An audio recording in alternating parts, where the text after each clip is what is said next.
Hello दोस्तों, welcome to my YouTube channel. दोस्तों तो आज हम आप लोगों के लिए एक न्यू टॉपिक लेकर के आ चुके हैं जो फिजिक्स है। ब्राह्मणी बच्चों के लिए बहुत ही ज्यादा इंपॉर्टेंट है, जो आपके लिए मैं बहुत ही सिंपल तरीके से बनाया हूं और आपको बहुत ही जल्द से जल्द याद भी हो जाएगा। तो चलिए हम अपना टॉपिक स्टार्ट करते हैं। जो आज का हमारा न्यू टॉपिक है विद्युत आवेश तथा क्षेत्र, मतलब कि जो हमारा आज का न्यू टॉपिक है विद्युत आवेश तथा विद्युत क्षेत्र भी बोल सकते हैं। तो चलिए हम इसकी परिभाषा आपको पहले एक परिभाषा बताएंगे, फिर आपको उसको उदाहरण के माध्यम से समझाएंगे। तो चलिए हमारा सबसे पहले है डिफिनेशन विद्युत आवेश।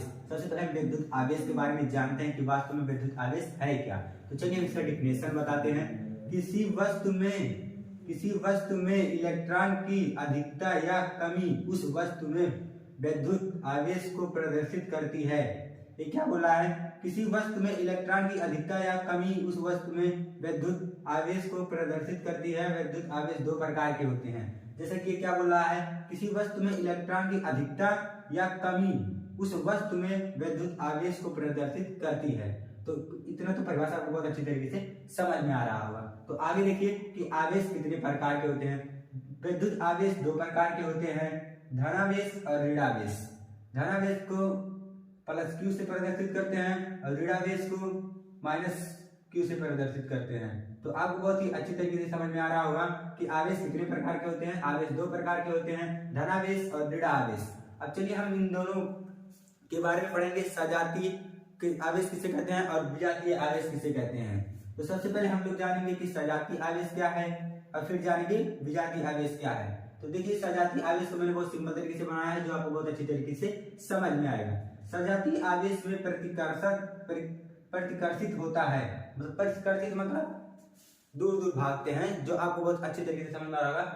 सजातीय आवेश में प्रतिकर्षित होता है, जैसे कि हमारा आवेश प्लस है और प्लस है, या फिर माइनस है या माइनस है, मतलब सेम चिन्ह हो उसी को कहते हैं सजातीय आवेश और उसमें प्रतिकर्षित होता है।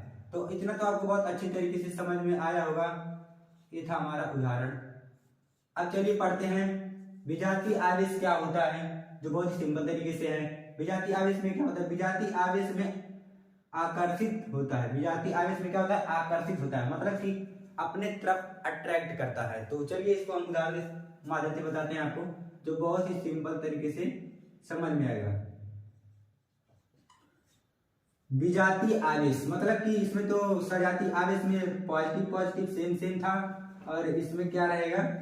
असमान रहेगा, मतलब कि अगर एक प्लस है और एक माइनस रहेगा, और अगर जो एक माइनस है तो एक प्लस रहेगा। तो इसी को कहेंगे विजातीय आवेश।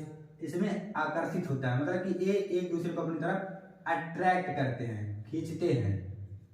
तो आपको इतना बहुत अच्छी तरीके से समझ में आया होगा। तो इसके बाद का टॉपिक हमारा है विद्युत क्षेत्र, जो बहुत ही सिंपल तरीके से आपको समझ में आएगा। तो चलिए अब पढ़ते हैं विद्युत क्षेत्र क्या होता है। सबसे पहले इसकी परिभाषा जान लेते हैं, फिर इसके बारे में हम आपको बताएंगे उदाहरण के माध्यम से।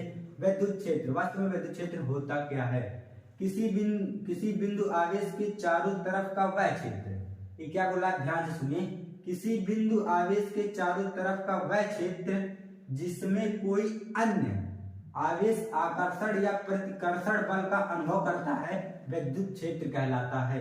जैसे कि क्या बोला है, बहुत ही सिंपल तरीके से मैं आपको लोगों के लिए बनाया हूं, जो बहुत अच्छी तरीके से समझ में आ रहा होगा कि क्या बोल रहा है।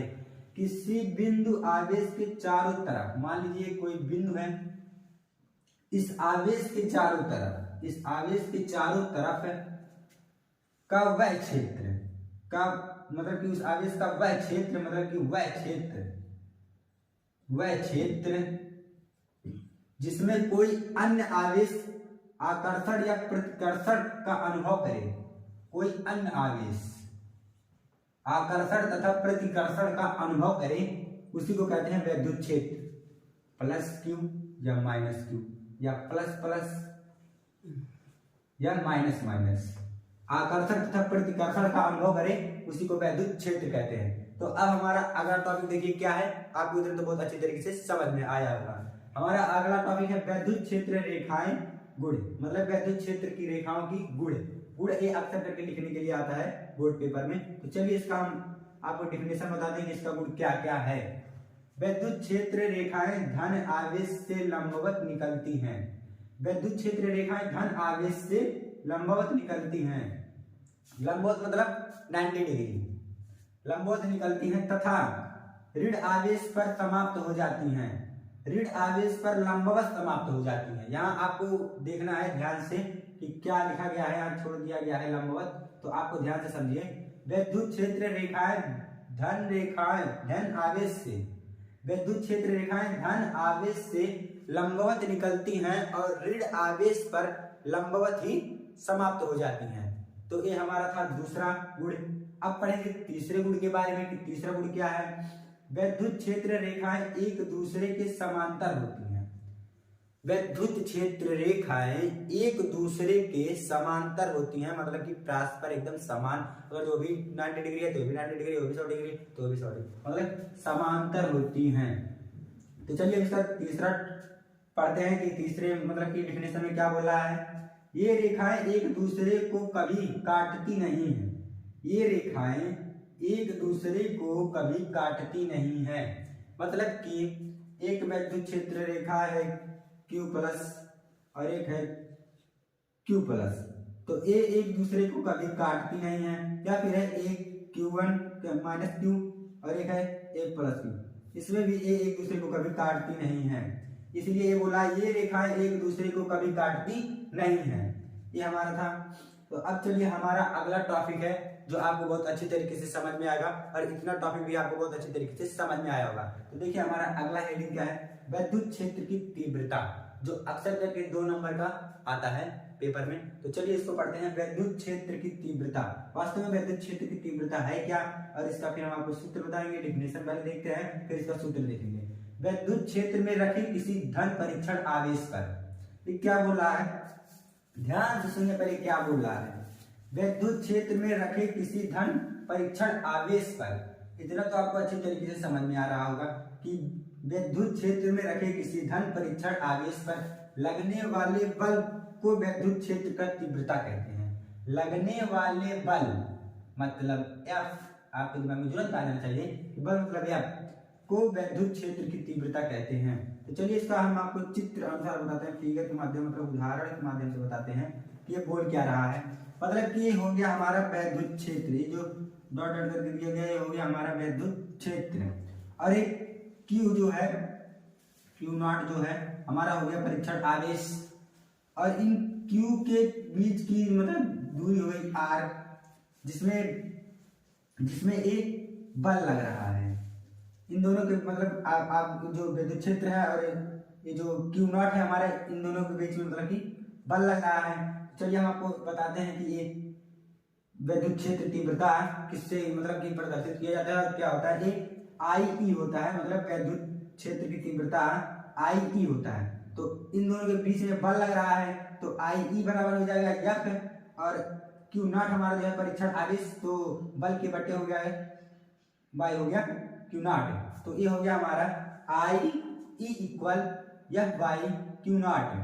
तो हमारा ये जो हम इस मान को उस कूलाम के मतलब कूलाम के सूत्र पर रख देंगे, जो कूलाम का बल होता है उसमें बताया गया है कि K जो होता है उसमें कांस्टेंट होता है, तो उसी को यहाँ पे जब रख देंगे तो हमारा हो जाएगा F Q0 बराबर हो जाएगा K Q मतलब आवेश Q0 by Q0 R square. तो हमारा एक Q0 से कट जाएगा, तो हमारा बचेगा IE बराबर Q मतलब K जो है हमारा constant K is equal Q into Q by R square, इतना बचेगा।